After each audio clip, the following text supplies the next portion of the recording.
ആരെയും വേദനിപ്പിക്കണമെന്ന് ഉദ്ദേശിച്ചിട്ടില്ല.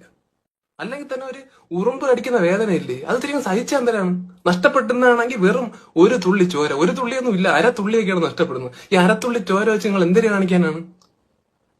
നമുക്ക് കപ്പയും മീൻകറി ഒന്നും തിന്നാൻ പറ്റൂല, പൊറോട്ടയും ബീഫും ഒന്നും തിന്നാൻ നമുക്ക് ദഹിക്കൂല. നമുക്ക് ആകെ ദഹിക്കുന്നത് ചോരയാണ്. അതുകൊണ്ടാണ് അത് കുടിക്കേണ്ടി വരുന്നത്, മനസ്സിലാക്കണം.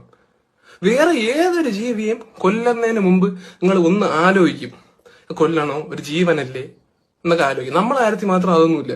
ഒപ്പന കളിക്കും പോലെയല്ലേ കുടുംബക്കാരെല്ലാരും കൂടെ സന്ധ്യയാകുമ്പോൾ മുറ്റത്തിറങ്ങി നിന്നിട്ട് അടിച്ചടിച്ച് കൊല്ലുന്നത് നമ്മളെ പിള്ളേരെ. എന്നിട്ട് നമ്മളെ കൊല്ലാൻ വേണ്ടി മാത്രം ഒരു പ്രത്യേക ടെന്നീസ് ബാറ്റും ഡിസൈൻ ചെയ്തത് നിങ്ങൾക്ക്. പാമ്പിനെ, വിഷവിത്തായ പാമ്പിനെ കൊല്ലാൻ പോലും ഒരു യന്ത്രം ഇതുവരെ ഉണ്ടാക്കിയിട്ടില്ല, പക്ഷെ നമ്മളെ കൊല്ലാൻ ഉണ്ടാക്കി. പിന്നെ പാമ്പ് വീട്ടിൽ കയറിയാലും അതിഥി എന്നും പറഞ്ഞ് അതിനെ ഒന്നും മനസ്സ് വിഷമിപ്പിക്കാതെ എവിടെയും കൊണ്ട് തുറന്നു വിടും. നമ്മളെ കാര്യത്തിൽ എന്തുകൊണ്ട് അങ്ങനെ ചെയ്തുകൂടാ? നമ്മളെ കാണുമ്പോൾ നിനക്കൊരു പിടിച്ചിട്ട്